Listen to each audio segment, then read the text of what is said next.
Hello' বন্ধুসকল, আহক আমি সবে মিলি আলু খেতি কৰোঁ। তো মই আপোনালোকক যিখন খেতি দেখুৱাই আছোঁ এই হাইব্ৰিড জাতৰ চাংগাছ আলু। এই খেতি কেনেকৈ কৰিব লাগে, কৰাৰ আগমুহূৰ্তত আমি কি পদ্ধতি অৱলম্বন কৰিব লাগিব, তো খেতিখন কৰাৰ আগমুহূৰ্তত কি পদ্ধতি অৱলম্বন কৰিম বা কি দিছিলোঁ প্ৰথম অৱস্থাত এই খেতিত, তো সবিশেষ মই আলোচনা কৰিম। তো আপোনালোকক মই প্ৰথমে দেখুৱাম যে চাংগাছ আলুৰ গছৰ ধৰণ আকৃতি কেনেকুৱা হয় আৰু এই গছখিনিত এটা গছৰ পৰা আমি কিমান আলু উঠাব পাৰিম।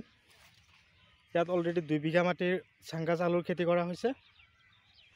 আৰু যদি আপোনালোকে ইচ্ছুক বা কৰিম বুলি ভাবিছে এই আলু, তেনেহ'লে আপোনালোকে দেৰি নকৰি এই চাংগাছ আলু খেতি কৰিবৰ কাৰণে প্ৰস্তুতি লওক। এতিয়াও সময় আছে, আপোনালোকে জানুৱাৰীলৈকে এই চাংগাছ আলু কৰিব পাৰিব। তো নৱেম্বৰ মাহৰ অন্তিম সপ্তাহত এই খেতিত আলু ৰোৱা হৈছিল। আলুখিনি ৰোৱাৰ পদ্ধতি মই আপোনালোকক শিকাই দিম। প্ৰথমতে মই 2 গাড়ী গোবৰ দি লৈছিলোঁ।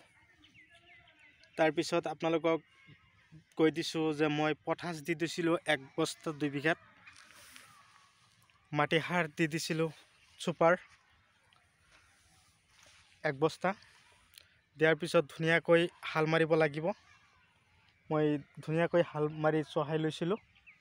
মাটিখিনি যেতিয়া একদম পূৰা উৰ্বৰ হৈ গৈছিল তেতিয়া মই লগাবৰ কাৰণে প্ৰস্তুতি লৈছিলোঁ। আৰু এটা চাংগাছ আলু ইমানখিনি ডাঙৰ থাকিব হাইব্ৰিড জাতৰ। এটাৰ মাজত ধৰক 5টাৰ পৰা 6টাকৈ টুকুৰা দিব পাৰিব। সেই টুকুৰা দি কিনে আপোনালোকে লগাব।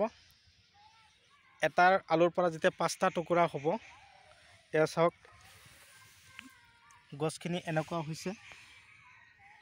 তো বন্ধুসকল, এই চাংগাছ আলু আটাইতকৈ লাভান্বিত।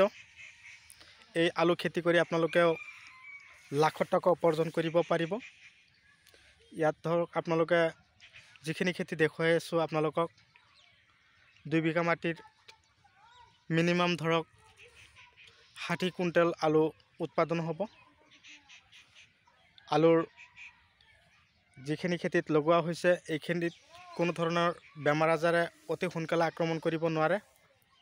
তো আপোনালোকে যদি কৰিম বুলি ভাবিছে তেনেহ'লে দেৰি নকৰি আপোনালোকেও সেইমতে কৰক। মই যিখিনি সাৰৰ কথা আপোনালোকক কৈছোঁ, মোটামুটি কথা হ'ল গোবৰ সাৰটো আপোনালোকে যিমান পাৰে অলপ বেছি দিব। গোবৰ সাৰটো বেছি দিয়াৰ লগে লগে এই চাংগাছ আলুত তাৰমানে প্ৰডাকশ্যন বাঢ়ি যায়। মাটি উৰ্বৰ কৰি ৰাখে গোবৰে, আৰু গোবৰে খাদ্য যোগান ধৰে। তাৰপিছত মাটি সাৰ দিয়া হৈছে যে পটাছ দিয়া হ'ল, পটাছেও মাটি শিপাৰ কাম কৰিব। তাৰ লগতে ছুপাৰ দিয়া হৈছে, ছুপাৰে মাটিখন একদম পূৰা মলম কৰি ৰাখিব, নৰমকৈ ৰাখিব। আৰু ডাইথেনটো আপোনালোকে মাৰিব লাগিব। যদিও পুহ মাহ পৰিছে, মানে ডিচেম্বৰ মাহ, এই ডিচেম্বৰ মাহত কিন্তু কুঁৱলী অলপ বেছিকৈ পৰা দেখা পোৱা যায়। তাৰ কাৰণে আপোনালোকে ডাইথেন ঔষধটো অলপ বেছিকৈ মাৰিব। সপ্তাহত 2 দিন আপোনালোকে খেতিত স্প্ৰে কৰিব। আৰু লগোৱাৰ পদ্ধতিটো আপোনালোকক মই কোৱাই নাই। মই লগোৱাৰ পদ্ধতিটো আপোনালোকে নিশ্চয় চাই আছে। শাৰীৰ পৰা শাৰীৰ দূৰত্ব 1 ফুট ৰাখিব।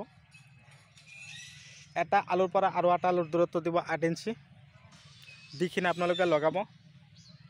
চাব আপোনালোকে মোটামুটি কথা হ'ল 55 দিনতে আপোনালোকৰ চাংগাছ আলু আপোনালোকে উঠাই কিনে বজাৰলৈ মাৰ্কেটলৈ বিক্ৰী কৰি দিব পাৰিব।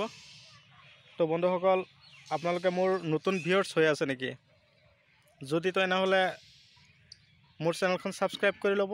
প্ৰথমতে কাষত থকা বেল আইকনখন অন কৰিব। এনেকুৱা ধৰণৰ নতুন ভিডিঅ'ৰ ন'টিফিকেশ্যন আপোনালোকে পাই থাকিব। আৰু কথা হ'ল যিমান পাৰে মোৰ ভিডিঅ'খিনি আপোনালোকে শ্বেয়াৰ কৰিব। আৰু কথা হ'ল এই চাংগাছ আলুত আপোনালোকে যদি কৰিম বুলি ভাবিছে তেনেহ'লে দেৰি নকৰি এতিয়াই বজাৰৰ পৰা আপোনালোকে বিধানখন ক্ৰয় কৰক। ক্ৰয় কৰি আপোনালোকে বজাৰৰ পৰা আনি আপোনালোকে খেতি যদি আপোনালোকৰ প্ৰস্তুত কৰিছে লগাবৰ কাৰণে, তেনেহ'লে লগাই দিয়ক। তো বন্ধুসকল, মোৰ ভিডিঅ' কেনে লাগিছে চাই মোক কমেণ্টত জনাব। আশা কৰোঁ আপোনালোকক মই নথৈ আনন্দিত। আপোনালোকক মই ভিডিঅ' দিয়াৰ পিছত আপোনালোকে চোৱাৰ পিছত যাতে আপোনালোকৰ কিবা এটা উপকৃত হ'ব পাৰে আপোনালোকে তাৰে কামনা কৰোঁ।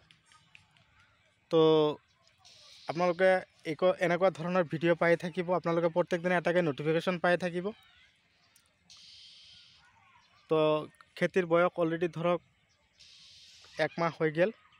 এতিয়া পানীৰ যোগান ধৰিব লাগিব, জলসিঞ্চন কৰিম, তাৰ মাজে মাজে আমি আলি দি দিম যাতে পানীখিনি অলপ দৌৰ আকাৰত দিব পাৰোঁ। আলু খেতিত পানী একদম পূৰা মাটি একদম পূৰা জাম কৰি দিব নালাগে, পানী অলপ পাতল আকৃতিৰ পানী দিব লাগে। তো বন্ধুসকল, মই বিশেষ নকৈ আজি আপোনালোকৰ মাজৰ পৰা বিদায় লৈছোঁ। পৰৱৰ্তী ভিডিঅ'ত আপোনালোকক পুনৰাই লগ পাম, সেই আশাৰে ধন্যবাদ।